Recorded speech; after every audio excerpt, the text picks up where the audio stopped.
My name is Monica Kwan. I'm the reader for today. The theme for July 2021 is Pulled by Vision. The topic for today is Pulled by Vision. We hold these truths. Lenora Tubbs Tisdale holds this vision.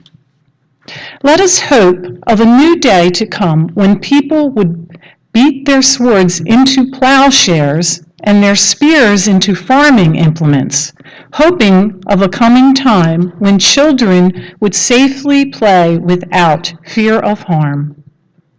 And our guest speaker today, Charlie Curtis, speaks of vision this way. Are you looking down or are you looking up? To see God, you have to look up. Let us speak this affirmation together with power. I am the spiritual and moral arc of the universe. Thank you, and at this time I would like to introduce Jenny Stewart.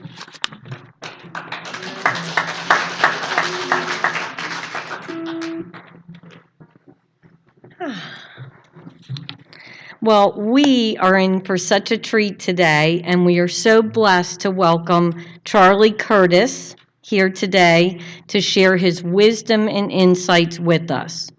Charlie is a board-certified hypnotherapist, master neuro-linguistic programmer, and a certified mindfulness-based stress reduction trainer.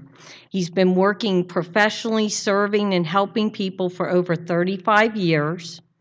Charlie has been lighting up and profoundly changing the lives of countless blessed people over the years with his private counseling, as well as generously sharing his gifts and talents through his website, which is the number 4dcounseling.com. He has offerings on YouTube, mindfulness-based workshops, and weekly Wednesday night group meetings in Reading, Pennsylvania. In preparation for today, I personally checked out Charlie's website, and there are some free, powerful resources and recordings that I would encourage everyone to explore and check out. He also has some awesome YouTube meditations that are amazing as well. Charlie came to the Center for Spiritual Living Delaware a couple years ago and offered a mindful journaling workshop that I participated in. In fact, many here today, I can see they were part of that workshop. And it had a profound change on my life, Charlie. He taught us a powerful technique called mindful journaling. He generously shared the recording. Sandy actually made sure we all had record. His lovely bride is Sandy. We all had copies of the recordings, which I saved. To this day, I sometimes I'll think, oh, mindful journaling. You know, it's one of those tools in my spiritual toolbox. And it's awesome. You can actually, I found it on YouTube. You can actually check it out on YouTube as well. Thank you so much, Charlie, for personally touching my life and for being with us today. We are so happy to welcome you, and we are so grateful for your peaceful, joyful presence and message you're going to share with us.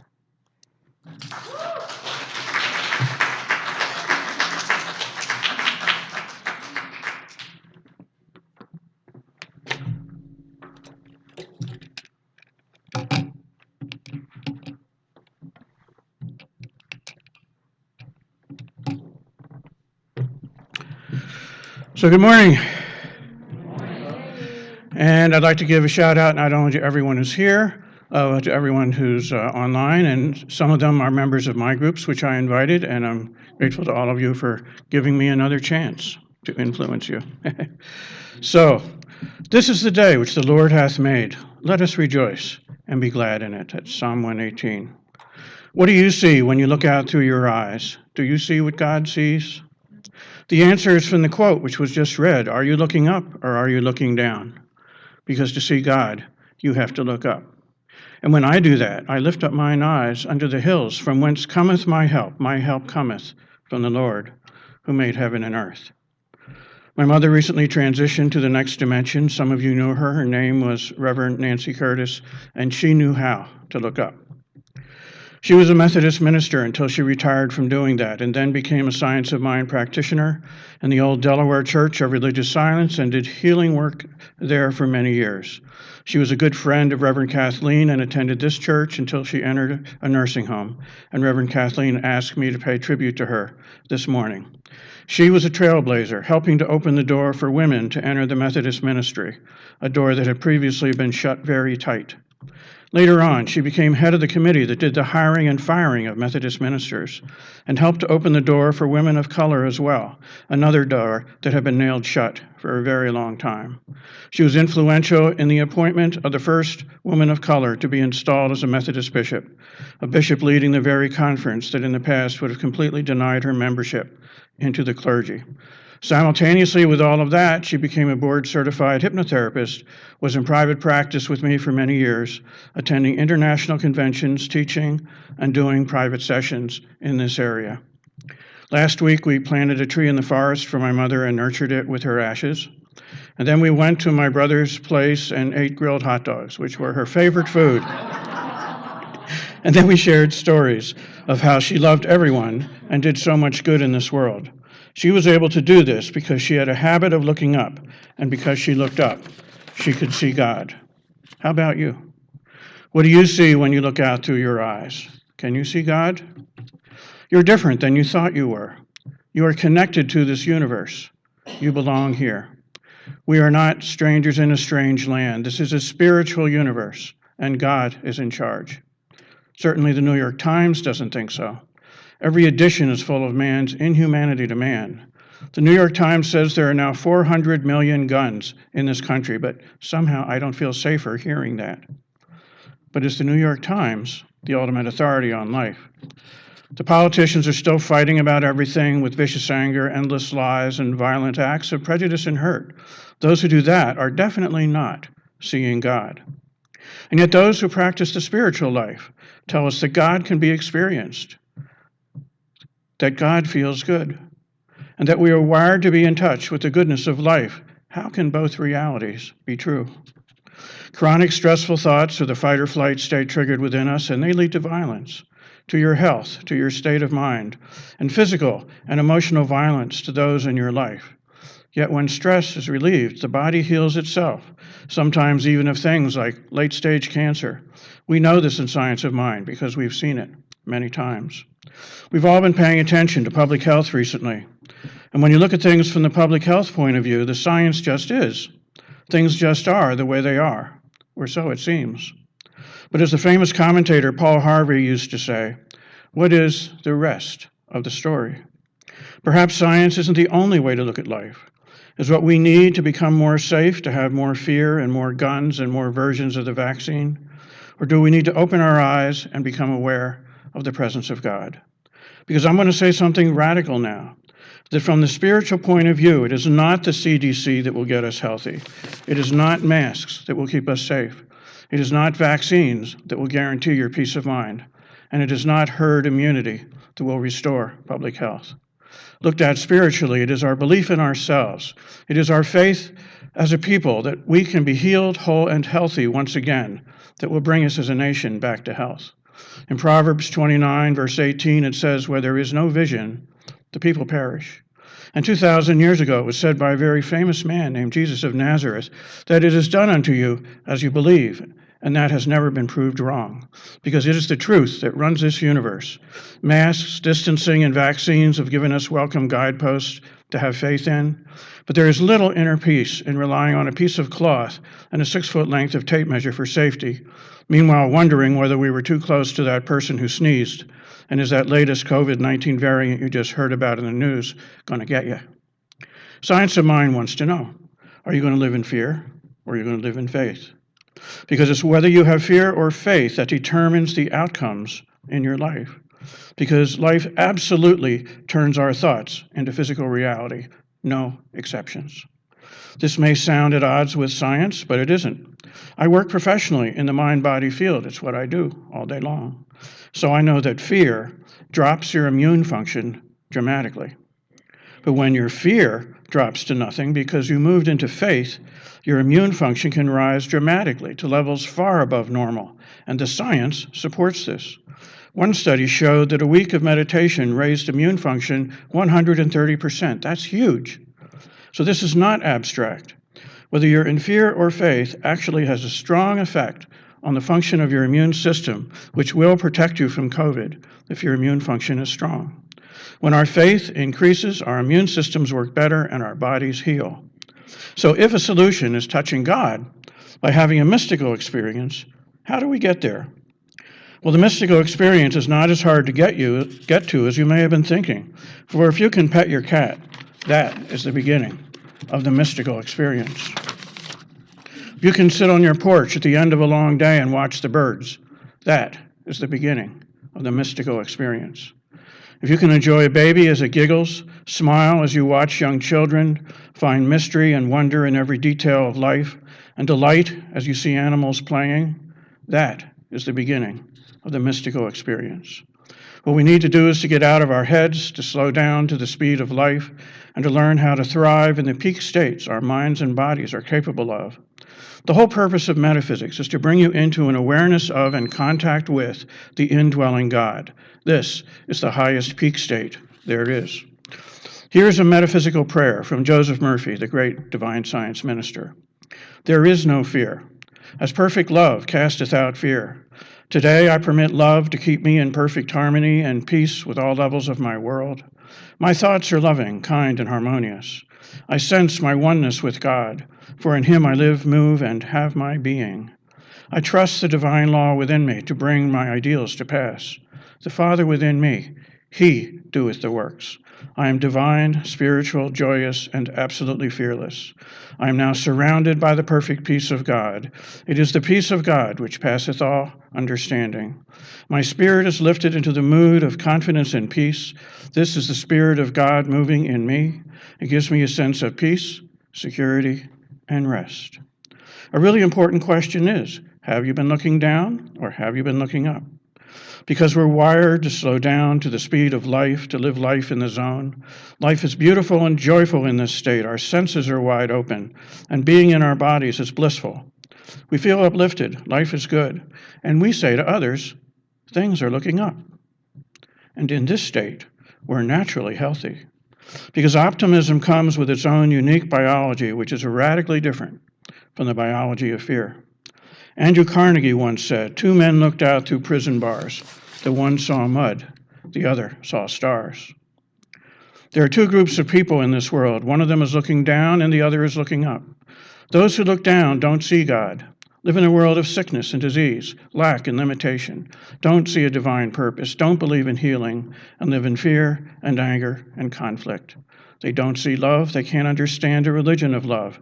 Because when you look down, you see heavy, hard, difficult struggle, pain, suffering, anger, fear, fighting, and abuse. That's the world of the New York Times. As long as you're looking down, you can't see God. So if you do pick a religion, it will be one where you can't experience God directly. Many such religions tell us of an angry God that is harsh and punishing, full of condemnation. Or alternatively, a God who does not seem to care enough to help you with your everyday life and only promises a far-off heaven when your suffering on earth is complete. In these forms of religion, physical healing is not taught or experienced, but instead we are told to expect great suffering, including physical illness, and to accept it as the will of God. If you're looking down, you're not going to have the mystical experience. If you want to see God, you have to look up. When you look up, you are attracted to forms of religion that are loving and accepting, judge no one, and want to ease the pain and suffering in the world. In such religions, we get to experience God directly, and healing of physical illness is taught as a real experience that anyone can have. Now you know why there are harsh, punishing forms of Christianity and nurturing, loving forms of Christianity, and why participants in these 2 groups seem to be living in different worlds, because they are. Science of mind teaches us to look up. When you're looking up and allowing yourself to go into a meditative state, like what we do at the beginning of every worship service here, life slows to a complete stop. It becomes timeless, and you enter that state called the peace that passeth all understanding. where your soul is at rest and you have a sense that all is well. And if you do that on a regular basis, your body will be healed. Because I do mind body for a living, I know that from a biological point of view, that peaceful, quiet state is the state of maximum health, and that is backed up by the latest science in a big way. The thing that keeps you healthiest is daily meditation and the practice of a grounded, optimistic faith in the essential goodness of life. That struggle between fear and faith is written into the fabric of our country. This is July 4th, and when we study the history of this great nation, we find that this country was founded on God consciousness. The founding fathers had a profound sense of destiny and spiritual vision and formed a government that has more freedom than any other country on earth. Yet this country has also been full of struggle, fear, doubt, turmoil, conflict, slavery of people of color, oppression of Native Americans, and exploitation of workers throughout its tumultuous history, with racial injustice persisting all the way up to present time. On July 30th, 1956, the 84th Congress passed a joint resolution declaring "In God We Trust," the national motto of the United States. The resolution passed both the House and the Senate unanimously and without debate. Yet how many people in this great nation trust in God anymore? Today, this resolution would have great difficulty being passed by any branch of government. Whatever faith we had, it has been lost and replaced by turmoil and chaos. In 1918, when the Spanish flu pandemic roared through, 675,000 American lives were lost. This time around with COVID-19, 617,000 American lives have been lost, and it's not over yet. So these pandemics were roughly similar and pretty terrible by any measure. And if that's your only reality, it could seem like all is lost. And indeed, many people felt that way then and feel that way now. Yet back in 1918, during the early days of Science of Mind, Fenwick Holmes, Ernest Holmes' brother, wrote that they were healing a steady stream of people at their sanitarium in Los Angeles using affirmative prayer. There was a boys' school nearby, and the boys were dying. The Holmes brothers sent their nurse over to the school, and with her knowledge of affirmative prayer, Fenwick said she infected the boys with her optimism, and then they stopped dying. How is this possible?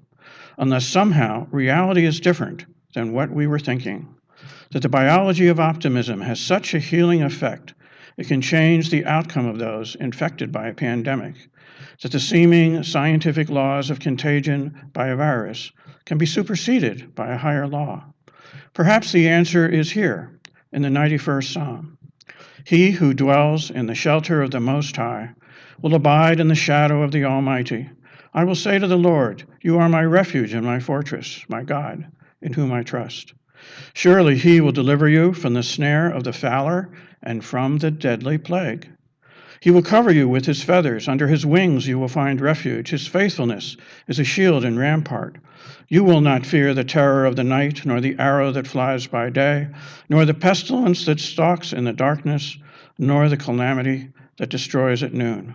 Though 1,000 may fall at your side and 10,000 at your right hand, no harm will come near you, because you have made the Lord your dwelling, my refuge, the Most High.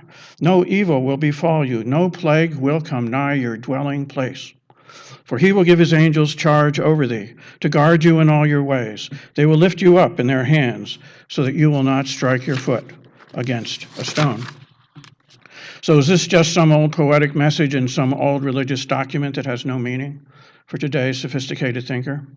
Well, the great Christian Science healer Joel Goldsmith, in one of his recordings, talked about a particular day when over 100 people called his healing ministry to get prayer for the flu, and all were healed on that same day, not because he was such a great healer, but because he was able to go into meditation and touch God.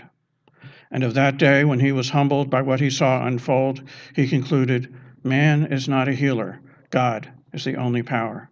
Science cannot explain this. I am trained as a scientist, but if I believed only in science, I would be highly skeptical of claims like these.